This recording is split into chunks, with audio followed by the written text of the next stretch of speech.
The thunderous crack of lightning split the sky as Willa Porter stepped down from the stagecoach, her gaze fixed on the dilapidated ranch that stretched before her. Dust swirled around her ankles as she clutched her satchel tighter, the deed to her late uncle's property feeling heavier than the storm clouds gathering overhead. This forgotten corner of Colorado territory, just outside the growing settlement of Riverbank, would be her last chance at a new beginning if she could survive the man who now glowered at her from the porch of the weathered main house. "You're 3 days late," came the gruff voice of Preston McAllister, his broad shoulders silhouetted against the dimming light of dusk. His hand rested casually on his gun belt as he assessed her with cold blue eyes. Willa straightened her spine, refusing to be intimidated by the infamous rancher her uncle's lawyer had warned her about. "Mr. McAllister, I presume? The stagecoach broke an axle outside Denver. I came as soon as I could." He spat tobacco juice into the dirt. "Don't much matter now. Half the cattle scattered during the storm last week. What's left of the barn won't make it through another." His eyes narrowed. "Your uncle made a foolish decision leaving half this land to a city woman." "Half the land to me, half to you with the condition we work it together for 3 years before either can sell," Willa said, reciting the terms that had brought her from Philadelphia to this desolate stretch of land. "I'm well aware of the arrangement." Preston descended the steps, and Willa fought the urge to step back. At 32, he was a legend in these parts, a former Army scout turned rancher who'd survived 3 Indian attacks and a bullet to the shoulder during the war. The scar that traced his jawline only added to his fearsome reputation. 3 years, he laughed without humor. "You won't last 3 weeks. This ain't Philadelphia, Miss Porter. This land breaks men twice your size." Thunder rumbled overhead as Willa felt the first drops of rain. "Then I suppose I'll have to prove you wrong, Mr. McAllister. Now, if you'd be so kind as to show me to my quarters before we're both soaked through." Something flickered in his eyes, surprise, perhaps, but it vanished quickly. "Suit yourself. Your uncle's room is upstairs." "I sleep in the bunkhouse with the hands." He gestured to a smaller structure nearby. "We start at dawn, every day." As he turned to walk away, Willa called after him, "Mr. McAllister." He paused without turning. "I may not know much about ranching, but I know about rebuilding. That barn will be standing before winter comes." This time he did turn, his expression unreadable in the growing darkness. "Brave words, Miss Porter. We'll see if they're worth anything when your hands are bleeding and your back's breaking under the Colorado sun." Willa watched him stride away, his words settling like stones in her stomach. She'd come too far to turn back now. Her teaching position in Philadelphia had ended in scandal when she defended a student against a school board member's son. With her reputation in tatters and her savings dwindling, her uncle's timely death had provided an unexpected opportunity, even if it came with the complication of Preston McAllister. As she climbed the creaking stairs to the main house, Willa made a silent promise to herself. She would rebuild this ranch, and somehow, she would find a way to work beside the hardened rancher who clearly wished she'd never arrived. Dawn broke with merciless brightness, and Willa forced her aching body from the lumpy mattress. She'd spent half the night clearing dust and cobwebs from her uncle's abandoned room, and the other half wondering if she'd made a terrible mistake. But as she splashed cold water on her face from the basin, she reminded herself that she had nowhere else to go. She dressed quickly in the practical work clothes she'd purchased in Denver, sturdy trousers, and a loose shirt that had earned her scandalized looks from the shopkeeper, but would serve her better than corsets and petticoats. Pinning her chestnut hair into a tight bun, Willa headed downstairs to face her first day. The kitchen was already bustling. A middle-aged Mexican woman stirred a pot of something that smelled heavenly, while two weather-beaten cowboys slurped coffee at the rough-hewn table. "Miss Porter," one of them said, standing awkwardly, "didn't expect you'd be up so early." "Mr. McAllister mentioned dawn," Willa replied, accepting a cup of coffee from the cook. "Thank you, Mrs. Elena Vasquez," the woman said with a warm smile that transformed her careworn face. "Cook and housekeeper. These two troublemakers are Jake Miller and Tom Rollins." The men nodded respectfully, clearly uncertain what to make of her attire or her presence. "Where is Mr. McAllister?" Willa asked, sipping the strong coffee gratefully. "Been up since before first light," Jake said. "Checking the south pasture, said to put you to work in the garden until he gets back." Willa bristled at being assigned without consultation, but nodded. "The garden it is, then." Elena touched her arm. "It needs much work. No one has tended it since your uncle fell ill. Preston Mr. McAllister, he knows cattle and horses, not vegetables." The garden proved to be less of a garden and more of a battlefield where weeds had claimed decisive victory. Willa attacked it with determination, relishing the simple physical labor after the long journey. By midday, her back ached and her hands were filthy, but she'd cleared nearly half the plot. Not running back to Philadelphia yet. Willa straightened at the sound of Preston's voice. He sat atop a magnificent black stallion, watching her with an expression that seemed almost disappointed she hadn't failed already. "The day is young, Mr. McAllister," she replied, wiping sweat from her brow. "And there's much to be done." He dismounted in one fluid motion. "Come with me. Need to show you the property lines before you start making changes I don't approve of." For the next 2 hours, he led her on horseback across the vast property. Willa, astride a gentle mare Elena had helped her saddle, listened carefully as Preston pointed out creek beds, grazing lands, and property markers. His knowledge was impressive, his delivery brusque. "That ridge marks the northern boundary," he explained, pointing to a distant line of hills. "Beyond that is Blackwell territory. Old man Blackwell's been trying to buy this land for years." "Why?" Water rights. Preston's gaze swept over the landscape. "Your uncle and I dammed the creek last spring. Gives us water through the dry season. Blackwell wants it." Willa studied the lay of the land. "Is that why you stayed? To protect the water?" Something hardened in Preston's expression. "I stayed because your uncle saved my life during the war. I owed him. And now that he's gone, now I'm stuck with you for 3 years." He turned his horse. "That barn needs to be torn down before it falls and kills someone. That's your first real job." As they rode back, Willa observed the collapsed section of the barn roof, mentally calculating the work needed. Her father had been a carpenter in Philadelphia before drink took him. She'd learned more at his side than most women ever would. "I'll need supplies," she said. "And help," Preston snorted. "Supplies cost money, Miss Porter, and my men are busy with the herd." "Then I'll find a way," Willa replied, a plan already forming. "This is my land too, Mr. McAllister. I intend to make it profitable again." That evening, after a simple but hearty meal prepared by Elena, Willa spread paper on the kitchen table and began sketching plans for the barn. She worked by lamplight, aware of Preston watching her from the doorway. "You know something about building?" he finally asked. "My father was a carpenter. I helped him until I was 17. She didn't add that his death had forced her to become a teacher to support herself. Preston studied her drawings. "We don't have half these materials."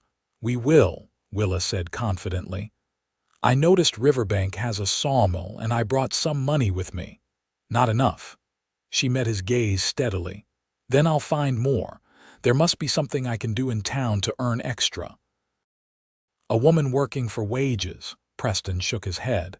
"This isn't the city, Miss Porter." "No, it's not," she agreed. "In the city I'd have more options. Here, I'll have to be creative." A ghost of a smile touched his lips before vanishing. I look forward to seeing that creativity in action. Good night, Miss Porter. Over the next week, Willa settled into the punishing rhythm of ranch life. She rose before dawn to help Alina with breakfast, spent mornings in the garden or helping with lighter ranch chores, and afternoons planning the barn reconstruction. At night, she would fall into bed exhausted, only to rise and do it all again. Preston remained distant but watchful. Occasionally, she would catch him observing her work, his expression unreadable. They spoke only when necessary, their conversations brief and focused on ranch business. On Saturday, Willa rode into Riverbank with a basket of fresh vegetables from the revived garden. The small town consisted of one main street with the essential businesses general store, blacksmith, saloon, and a small church. She headed straight for the general store. Miss Porter greeted the shopkeeper, Samuel Wilson. "What brings you to town today?" "Business, Mr. Wilson." Willa placed her basket on the counter. "I've brought the first harvest from the McAllister Porter Ranch garden. I thought perhaps we could arrange a trade vegetables for building supplies." Wilson examined the produce appreciatively. "Fine vegetables, indeed, but I'm afraid they won't cover the cost of what you're needing for that barn." "What if I added my services?" Willa proposed. "I notice you have no sign outside your store. My father taught me to carve." "I could make you a proper sign in exchange for credit toward supplies." Wilson's eyes lit up. "A sign, you say? Been wanting one for years." By the time she left the store, Willa had secured enough credit for initial supplies and promised to return with the sign within 2 weeks. Her next stop was the Riverbank Herald, where she convinced the editor, a harried man named Frederick Campbell, to let her write a weekly column on household improvements in exchange for advertisement space for the ranch's future products. When she returned to the ranch that afternoon, Preston was waiting on the porch, his expression thunderous. "Wilson sent word about your arrangement," he said without preamble. "What do you think you're doing?" Willa dismounted, tired but satisfied with her day's work. "Securing supplies for our barn, Mr. McAllister. Isn't that what you wanted?" By carving signs and writing for the newspaper, he stood, looming over her. "You're making a spectacle of yourself. People will talk. People always talk, Mr. McAllister." "I'd rather give them something worthwhile to discuss." She met his gaze unflinchingly. "The supplies arrive Tuesday. I hope I can count on your men to help unload them." For a moment, they stood locked in silent confrontation. Then, unexpectedly, Preston's expression shifted. "You're nothing like your uncle described." "How did he describe me?" "A proper Philadelphia lady who taught children and played piano at church socials." Willa smiled faintly. "I am that woman, Mr. McAllister, but I'm also my father's daughter." Something changed in his eyes, then a flicker of respect, perhaps. "Tuesday," he said finally. "I'll have the men help." Tuesday brought not only the promised supplies but also 3 local men looking for work. Word had spread about the barn raising at the McAllister Porter Ranch, and with the harvest season still weeks away, they were eager for paid labor. Preston found Willa directing the unloading of lumber. "What's this?" he demanded, gesturing to the men. "Extra hands," she replied calmly. "I'm paying them from my savings. Without consulting me. Time is of the essence if we want the barn ready before winter," Willa pointed out. "Besides, you said your men were too busy with the herd." Preston's jaw tightened, but he offered no further objection. Instead, he surprised her by rolling up his sleeves and joining the work. His strength was impressive as he hoisted beams and directed the placement of support posts. The old barn had to be dismantled first, a dangerous job given its precarious condition. Preston insisted on handling the most hazardous sections himself, climbing into the rafters to cut away rotted beams while others worked below. Willa watched him with grudging admiration. Whatever his flaws, Preston McAllister was not afraid of hard work or danger. When a section of roof suddenly shifted, nearly crushing one of the hired men, Preston moved with lightning reflexes, shoving the man clear and barely escaping himself. "That was close," Willa said, handing him a canteen of water afterward. Preston drank deeply, wiping his mouth with the back of his hand. "Too close. This whole thing could come down at once." "Then we need to be smarter about it," Willa suggested. "What if we rig a pulley system from that oak tree? We could control the collapse better." He studied her thoughtfully. "That might work. Where'd you learn about pulley systems?" "The same place I learned about barn raising. My father." She hesitated, then added, "He built theaters in Philadelphia before the drink took him." Preston nodded, a new understanding in his eyes. "Let's try your way." The pulley system worked brilliantly, allowing them to dismantle the dangerous sections without further incident. By sunset, the old barn was completely down, and the foundation for the new structure was taking shape. As the workers departed and the ranch hands returned to their evening chores, Willa and Preston stood side by side, surveying the day's progress. "We work well together," she observed quietly. Preston said nothing for a long moment, his gaze fixed on the horizon where the setting sun painted the mountains gold. "It's a start," he finally conceded. "A small one." It was the closest thing to a compliment he'd offered since her arrival, and Willa accepted it with a smile. "Tomorrow we begin framing. I hope you'll join us again." He glanced at her, something unreadable in his expression.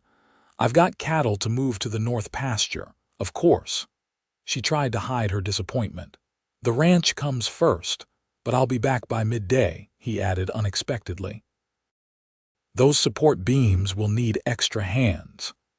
As Willa watched him walk away, she realized that for the first time since her arrival, Preston McAllister had actually made a promise to her, and somehow, she knew he would keep it. The barn raising continued over the next 3 weeks, with progress visible daily. True to his word, Preston divided his time between ranch work and the construction, often working alongside Willa until sunset. Their communication remained primarily task-focused, but the hostility had faded, replaced by a wary professional respect. One evening, as they worked together securing roof trusses, Willa noticed Preston favoring his right shoulder. "You're hurt," she observed, setting down her hammer. "It's nothing," he dismissed. "Old war wound acts up sometimes. Let me see." When he hesitated, she added, "Mr. McAllister, I've been bandaging injuries since I was a girl. At least let me make sure it's not getting infected." Reluctantly, he sat on a nearby beam and allowed her to examine his shoulder. The scar was jagged and poorly healed, the skin around it inflamed. "This wasn't treated properly," she said, gently probing the area. "Field surgery," he explained tersely. "Confederate doctor with more whiskey than medical supplies." Willa frowned. "Wait here." She returned with a jar of salve Alina had made from herbs in the garden. "This will help with the inflammation," she explained, applying it carefully to the scarred tissue. Preston remained silent during her ministrations, but his body gradually relaxed under her touch. When she finished, he flexed his shoulder experimentally. "Better," he acknowledged. "Thank you." "You should rest it tomorrow," Willa suggested. He shook his head.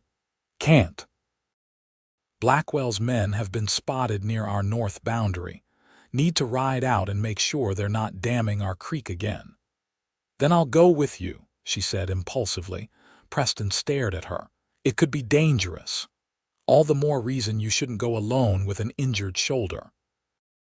When he began to protest, she added, "I'm not asking permission, Mr. McAllister. This is my land too." Their eyes locked in another silent battle of wills, But this time there was something different in his gaze, a reluctant admiration, perhaps even amusement. "Be ready at first light," he finally said. "And bring that salve." Dawn found them riding north across dew-dampened grassland. Preston led the way, alert and watchful, occasionally pointing out landmarks or signs of wildlife. Willa followed on her mare, absorbing every detail of the land that was now partly hers. "Your uncle used to do this ride with me," Preston said unexpectedly as they paused to rest the horses near a copse of trees. "Every Sunday, rain or shine, he loved this land. Why did he leave it to me?" Willa asked the question that had puzzled her from the beginning. "We weren't close. I only met him twice in my life." Preston dismounted, stretching his back before answering. "He followed your career, kept newspaper clippings about the school where you taught. Was mighty proud when you stood up to that school board, even though it cost you your position." Willa stared at him in surprise. "How do you know about that?" "He told me everything." Preston's voice softened with rare emotion. "Joseph was like a father to me after the war. When he fell ill, I wrote those letters for him, to his lawyer, to his friends, to you. You wrote the letter inviting me here." She dismounted to stand before him, suddenly seeing their relationship in a new light. "Wrote it, but the words were his." Preston looked away. "He wanted you to have a fresh start, thought you had the backbone to make it out here." "And you disagreed," Willa stated, remembering his cold welcome. "I thought he was being sentimental in his dying days," Preston admitted, "leaving half his life's work to a woman he barely knew." His eyes met hers. "I'm starting to think he saw something I missed." Before Willa could respond, the crack of a rifle split the air. Preston reacted instantly, pushing her to the ground and covering her body with his as another shot splintered the tree beside them. "Blackwell's men," he muttered, drawing his pistol. "Stay down." "I'm not hiding while you get yourself shot," Willa whispered fiercely, reaching for the rifle in her saddle holster. Preston looked at her in astonishment. "You know how to shoot that thing?" "My uncle taught me on his visits to Philadelphia. I'm actually quite good." She checked the chamber. "Cover me while I move to those rocks." For a moment he seemed torn between admiration and concern. Then he nodded. "On my signal." What followed was a tense exchange of gunfire that lasted nearly 10 minutes. Preston and Willa, working with unexpected coordination, managed to pin down their attackers behind a rocky outcropping near the creek. "We need to flank them," Preston called to her between shots. "I'll draw their fire if you can work your way around to the east." Willa nodded, slipping between boulders as Preston provided covering fire.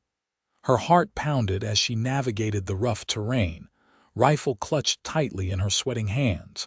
This was nothing like target practice in Philadelphia.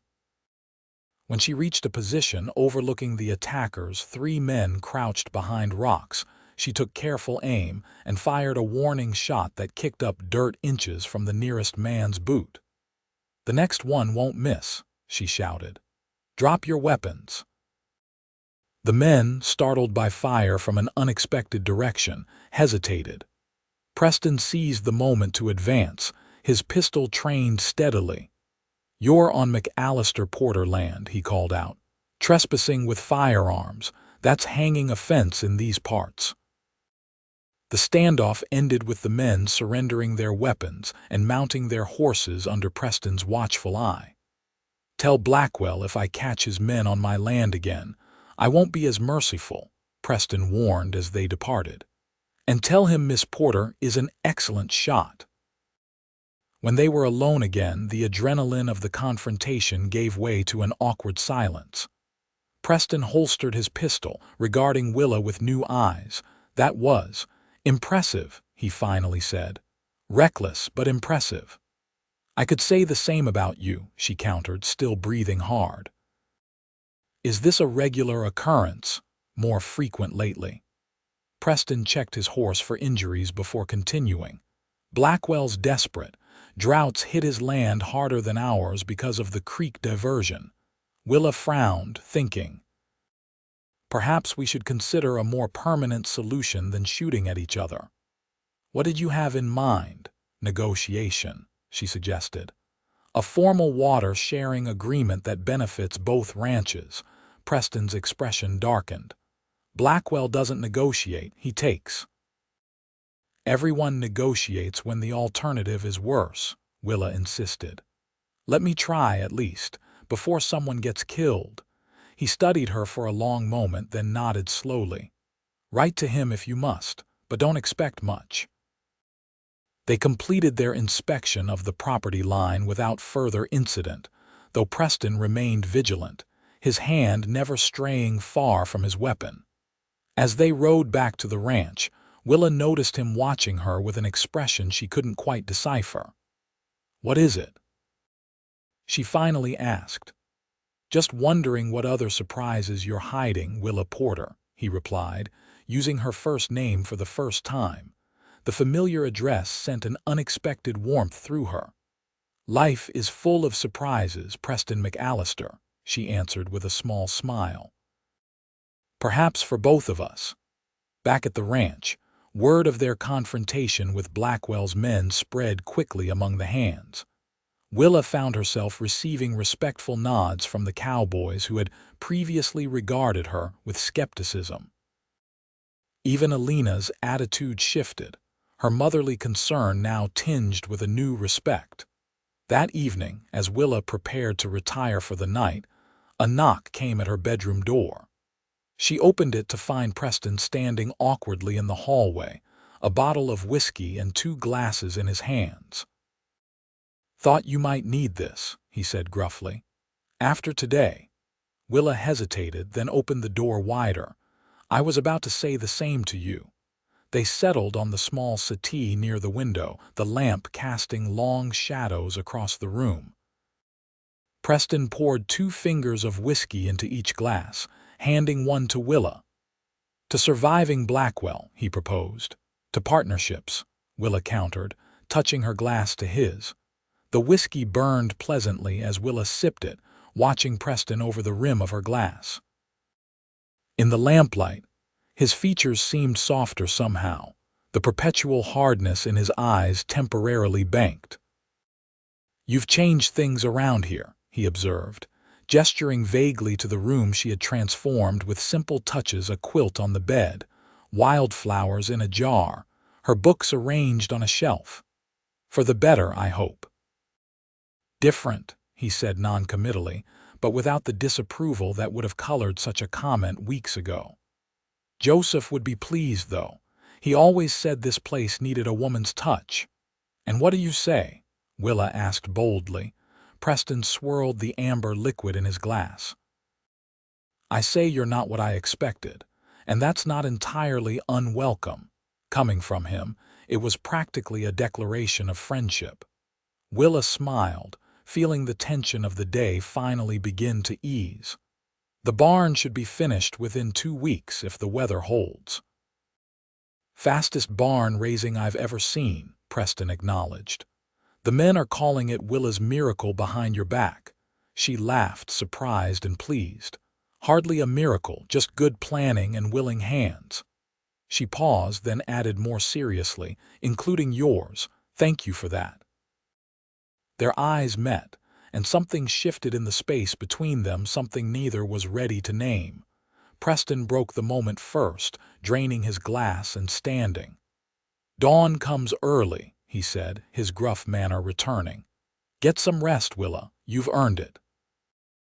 After he left, Willa stood at the window, watching as he crossed the yard to the bunkhouse. In just a few weeks, she had gone from unwelcome intruder to partner in his eyes. It was progress, however tentative. She touched her cheek, remembering the feel of his body sheltering hers from gunfire, the unthinking protectiveness of the gesture, the solid warmth of him. Dangerous thoughts, she warned herself. Preston McAllister might be warming to her presence, but he remained a man shaped by hardship and loss. As she prepared for bed, Willa reminded herself that she had come to Colorado for a fresh start, not romance. The ranch must be her priority, making it profitable, securing her future. Yet as sleep claimed her, it was Preston's rare smile that followed her into dreams. The coming weeks brought new rhythms to the ranch. The barn neared completion, standing tall and sturdy against the backdrop of mountains. Willa's vegetable garden yielded bountifully, providing food for the ranch and additional produce to trade in town. And her weekly column in the Riverbank Herald had become unexpectedly popular, earning her a small but welcome income. Most surprisingly, Willa's letter to Nathaniel Blackwell had received a response. The neighboring rancher had agreed to meet to discuss a potential water-sharing agreement, a development that left Preston simultaneously impressed and suspicious. "He's planning something," Preston insisted as they rode toward the neutral meeting ground, a small church halfway between the two properties. "Blackwell doesn't compromise. Perhaps he simply realized that endless conflict benefits neither of us," Willa suggested. "Or maybe his wife read my column on sensible negotiation in the Herald," Preston snorted. "More likely he's curious about the woman who outflanked his men." The meeting proved surprisingly productive. Nathaniel Blackwell, a white-haired man with shrewd eyes, listened attentively as Willa proposed a scheduled water-sharing arrangement that would ensure both ranches had access to the creek's flow. "Your uncle would never have suggested such a reasonable solution," Blackwell remarked, studying the map Willa had prepared. "My uncle is no longer here," she replied evenly. "And I prefer cooperation to conflict when possible." Blackwell glanced at Preston, who had remained stoically silent throughout most of the negotiations. "And you, McAllister, you're agreeable to this arrangement. If it keeps your men off our land and away from our creek dam, yes," Preston answered flatly. By the meeting's end, they had drafted a simple agreement that would allow Blackwell access to the diverted creek water 2 days each week, enough to sustain his cattle through the dry season, without significantly impacting the McAllister Porter Ranch. As they rode home, Preston seemed lost in thought, his usual alertness temporarily inward-focused. "You're quiet," Willa observed. "Are you unhappy with the agreement?" "No," he said after a moment. "It's fair, better than I expected." "Then what troubles you?" Preston's gaze swept over the landscape before returning to her. "You've accomplished in less than 2 months what Joseph and I couldn't manage in 5 years. A new barn, peace with Blackwell, respect in town." "We accomplished those things," Willa corrected gently. "I couldn't have done any of it alone." "You would have found a way," he said with unexpected certainty. "You're formidable, Willa Porter," she laughed, pleased and embarrassed by the compliment.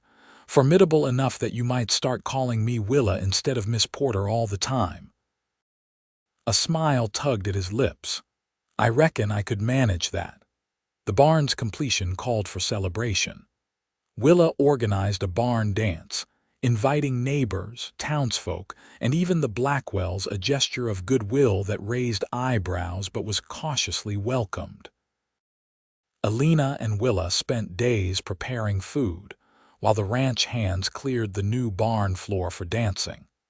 On the evening of the celebration, lanterns illuminated the fresh-cut timber, and fiddle music filled the air. Willa greeted guests at the barn entrance, dressed in her best skirt and blouse, her hair arranged in loose curls rather than her usual practical bun. "Miss Porter, you've worked miracles here," Samuel Wilson said appreciatively as he entered with his wife. "McAllister's place hasn't looked this fine in years." "The McAllister Porter Ranch," Willa gently corrected, smiling. "And thank you, but it's been a joint effort." As the evening progressed, Willa found herself constantly busy ensuring food was plentiful, introducing newcomers, mediating a tense moment when Blackwell and one of Preston's hands nearly argued over an old grievance. Through it all, she was aware of Preston watching her from various corners of the barn, his expression unreadable. It was nearly midnight when he finally approached her, extending his hand as the fiddler began a waltz. "May I have this dance?" he asked formally, his voice low and surprisingly gentle. Willa placed her hand in his, ignoring the speculative glances from those nearby. "I thought you didn't dance, Mr. McAllister." "Preston," he reminded her, leading her to the center of the floor. "And I make exceptions for formidable women who rebuild barns and negotiate peace treaties." His hand settled at her waist, warm and steady as they began to move with the music. Willa was acutely conscious of his proximity, the clean scent of soap and leather that clung to him, the careful way he guided her through the steps. "You dance well for a hardened rancher," she observed, looking up at him.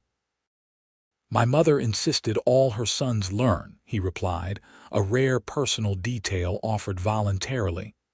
"Said no McAllister would embarrass her at social gatherings. She sounds like a determined woman." She was. Something softened in his eyes. "You remind me of her sometimes." "That same stubborn streak." Willa raised an eyebrow. "I'm not certain if that's a compliment." "It is," he assured her, his hand tightening slightly at her waist. "Highest one I know how to give." They danced in silence for several moments, the music wrapping around them like a spell neither wished to break. When the waltz ended, Preston didn't immediately release her, his eyes holding hers with an intensity that made her heart quicken. "Thank you for the dance," Willa said when she finally found her voice. "Thank you for the barn," he replied simply, but his eyes said much more. The celebration continued late into the night, but something had shifted between them, a boundary crossed, a possibility acknowledged. As guests departed and the ranch hands began clearing away the remnants of the feast, Preston found Willa standing alone outside the barn, gazing at the star-filled sky. "Successful evening," he commented, coming to stand beside her. "Yes," she agreed. "Though I think I've had enough socializing to last me until Christmas." He chuckled, the sound still rare enough to catch her attention. "Not the social butterfly your uncle described, then." "I can play the part when needed," Willa admitted, "but I prefer quieter company." Their eyes met in the moonlight, and the air between them seemed to thicken with unspoken words. Preston took a half-step closer, his hand lifting as if to touch her face, then dropped as Jake called from the barn doorway. "Boss, Blackwell's asking about that bull you mentioned selling." Preston stepped back, the moment broken. "Duty calls," he said, his voice gruff once more. Willa nodded, trying to hide her disappointment. "Good night, Preston." He hesitated, then surprised her by catching her hand and pressing it briefly to his lips. "Good night, Willa." As autumn deepened into winter, the McAllister Porter Ranch settled into a productive harmony. The repaired barn housed healthy livestock. The garden's harvest had been preserved for the cold months, and the herd had fetched good prices at market. Even Blackwell had honored the water agreement, creating an uneasy but functional peace between the properties. Willa's presence had transformed not just the physical ranch, but its atmosphere. Alina smiled more, the hands took greater care with their appearance at mealtimes, and even Preston had softened, his gruff commands now occasionally tempered with please and thank you. Most noticeable was the change in how Preston and Willa worked together. The tentative respect forged during the barn raising had evolved into genuine partnership. They consulted each other on decisions, shared meals together in the evenings, and sometimes sat in comfortable silence by the fire, Preston whittling while Willa read aloud from one of her books. On a crisp December morning, Willa stood at the kitchen window, watching fat snowflakes begin to fall. She had been at the ranch for nearly 6 months now, half a year that felt simultaneously like a lifetime and the blink of an eye. "First real snow," Alina observed, placing a cup of coffee at Willa's elbow. "Preston says it will be a hard winter." "The barn is ready, the woodpile stocked, and the root cellar full," Willa replied confidently. "We're prepared." Alina's eyes twinkled knowingly. "Yes, the ranch is ready." "But are you and Preston ready for what?" Willa asked, though she suspected she knew what the housekeeper meant. "For admitting what everyone else can see," Alina replied with gentle directness. "The way you look at each other when you think no one notices." Heat crept into Willa's cheeks. "Alina, Preston and I are partners in this ranch, nothing more." "For now," the older woman said with a shrug. "But winter nights are long and cold in Colorado." Before Willa could formulate a response, the kitchen door burst open, bringing a swirl of snowflakes and Preston's imposing figure. "Storm's coming faster than I thought," he announced, stamping snow from his boots. "Jake and Tom are bringing the remaining cattle down from the north pasture. We need to prepare for a blizzard." The next hours were a flurry of activity as the ranch battened down for the approaching storm. Willa worked alongside the men, securing shutters, checking livestock, and ensuring emergency supplies were accessible. By nightfall, the snow was falling heavily, driven by howling winds that rattled the windows. The hands had retreated to the bunkhouse, and Alina to her small room off the kitchen, leaving Willa and Preston alone in the main house. "Fire's stoked, lamps are filled, and there's coffee ready," Willa reported, joining Preston in the parlor where he stood by the window, watching the white fury outside. "You've thought of everything as usual," he said, turning to face her. In the firelight, his features seemed softer, the perpetual vigilance in his eyes replaced by something warmer.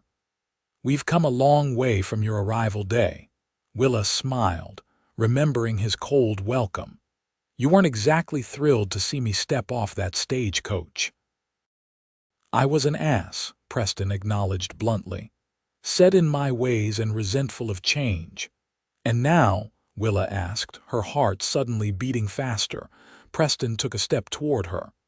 "Now I can't imagine this place without you."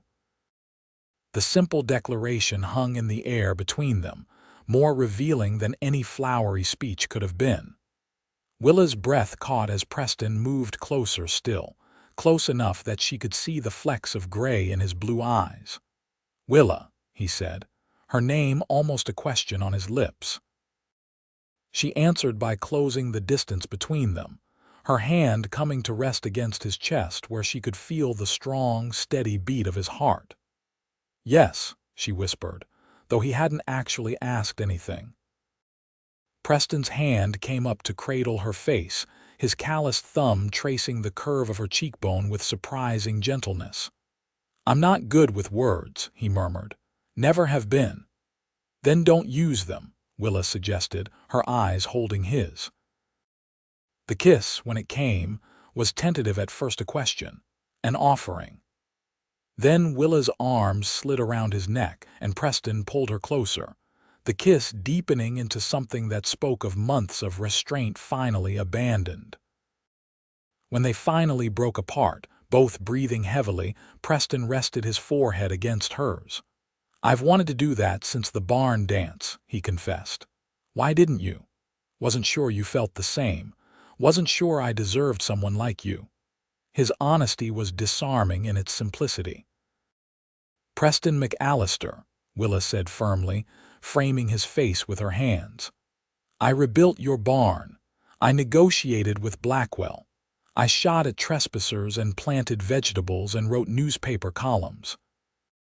Do you really think I would have done all that if I didn't care deeply for this ranch and the man who runs it?" A slow smile spread across his face, the most unguarded expression she had yet seen from him. "When you put it that way, I sound rather dense." "Stubborn," she corrected, kissing him lightly. "But I've been told I have a stubborn streak myself, so perhaps we're well matched. Outside, the blizzard raged, but within the walls of the ranch house, Willa Porter and Preston McAllister had found a warmth that would see them through the winter and beyond. The storm lasted 3 days, burying the ranch under feet of snow and effectively cutting them off from town. For Willa and Preston, it was a blessing in disguise, a period of enforced intimacy that allowed their newly acknowledged feelings to blossom without outside distractions. They spent hours talking by the fire, Preston finally sharing the painful stories of his service in the Union Army, the bullet wound that nearly killed him, and how Joseph Porter had found him half dead and nursed him back to health. "He saved more than my life," Preston explained as they sat together on the parlor sofa, Willa's head resting against his shoulder. "He gave me purpose again, a home." "Is that why you stayed, even after he died?" Willa asked gently. Preston nodded, his fingers absently stroking her hair.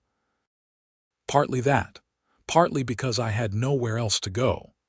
He paused, then added quietly, "And then you arrived and gave me a whole new reason to stay."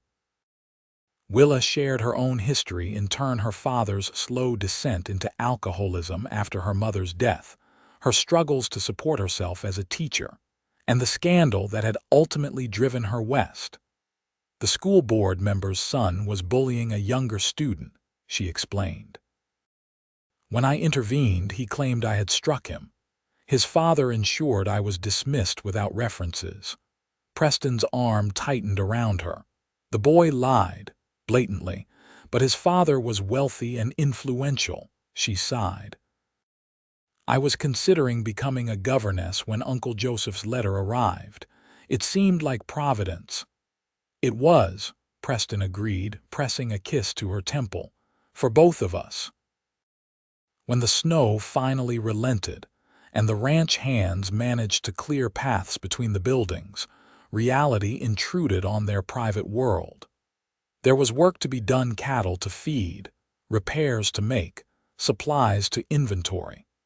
Yet something fundamental had changed in how they approached these tasks. Where once they had worked side by side as cautious partners, now they moved in unconscious harmony, anticipating each other's needs, sharing touches and glances that spoke volumes. The hands exchanged knowing looks but kept their comments respectful, while Alina merely smiled with maternal satisfaction. As Christmas approached, Preston rode into town as soon as the roads were passable, returning with supplies and a mysterious package he refused to let Willa see. She, in turn, had been secretly working on a gift for him, a leather-bound ledger with the McAllister Porter brand embossed on its cover, ordered from Denver months earlier.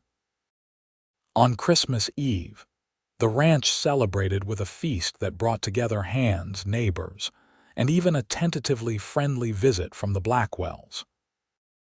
The main house glowed with candlelight and pine boughs, and a small tree stood in the parlor corner, decorated with paper stars Willa had cut and painted with Alina's grandchildren. After the guests departed, and the house grew quiet, Preston led Willa to the parlor where the fire burned low. "I have something for you," he said, retrieving the package he'd hidden earlier. Willa unwrapped it carefully to reveal a beautifully crafted silver hairbrush and mirror set, engraved with her initials. "Preston," she breathed, running her fingers over the fine workmanship. "It's exquisite." "Ordered it from Denver after the barn dance," he admitted. "Seemed fitting for a lady who's brought so much beauty to this rough place."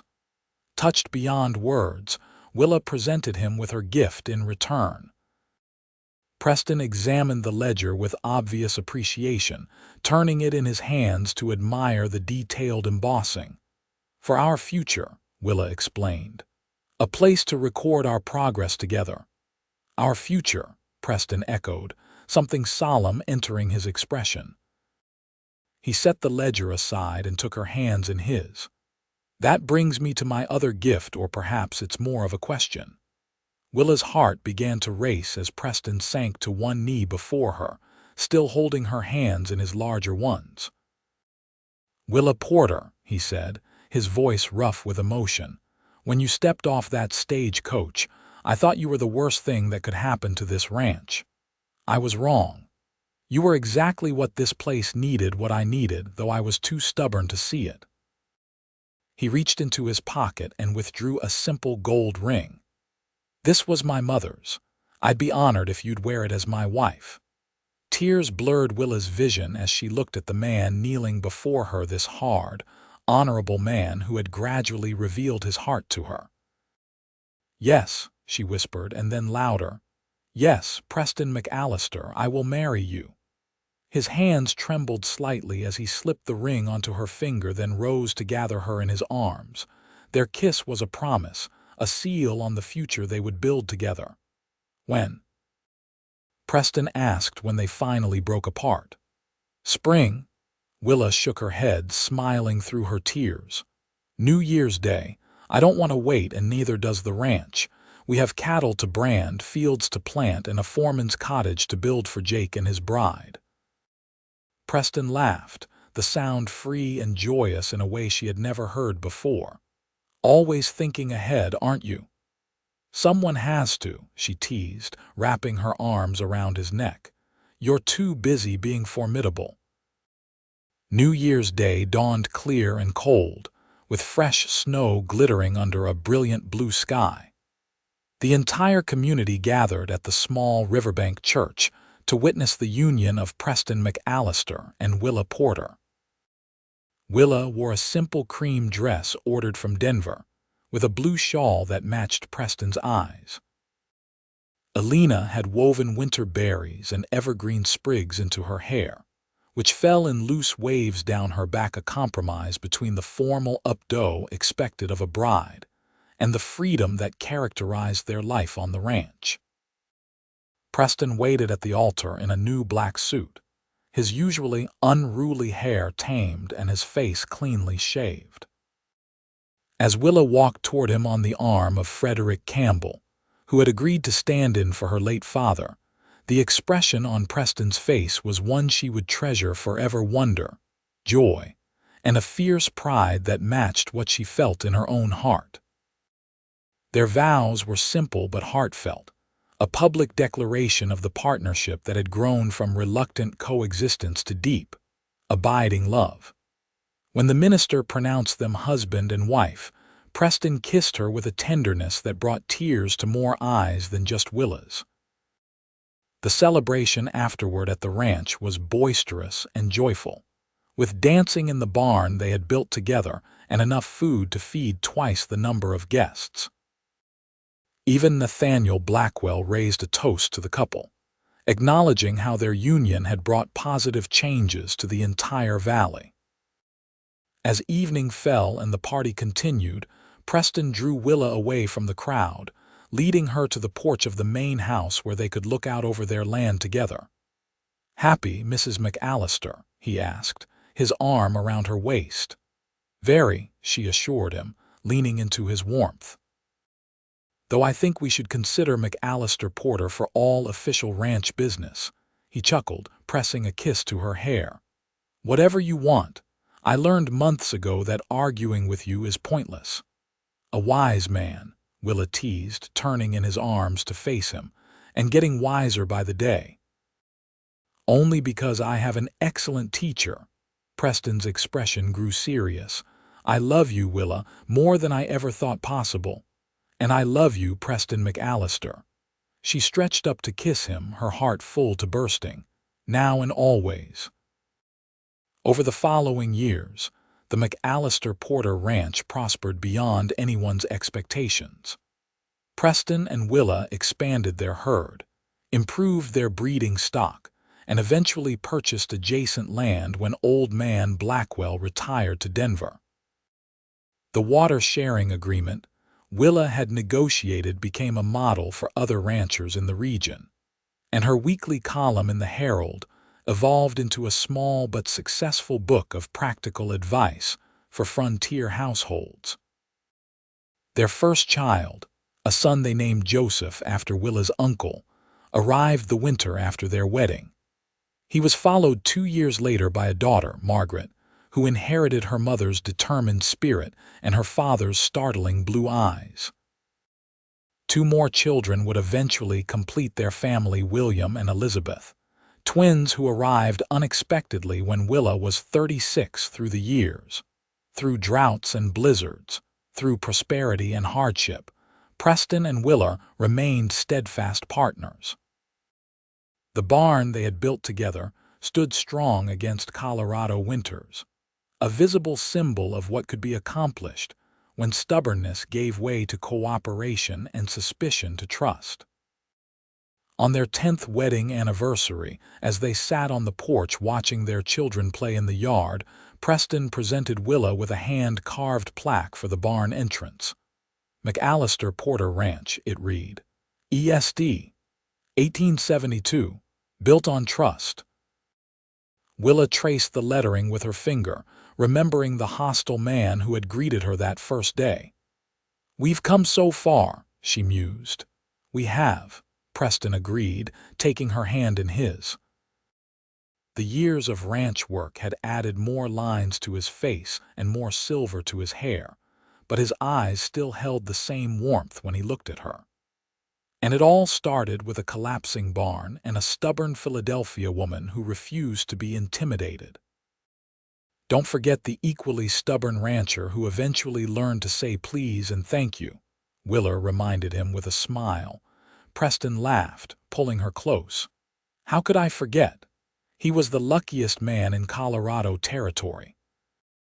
As the sun set over the mountains, painting the ranch in gold, Willa rested her head on her husband's shoulder, content in the knowledge that they had built something rare and precious, a partnership of equals, a family bound by love, and a legacy that would endure long after they were gone. The barn, once broken and dangerous, now stood as the heart of their thriving ranch, a testament to what could be rebuilt when trust was given a chance to grow.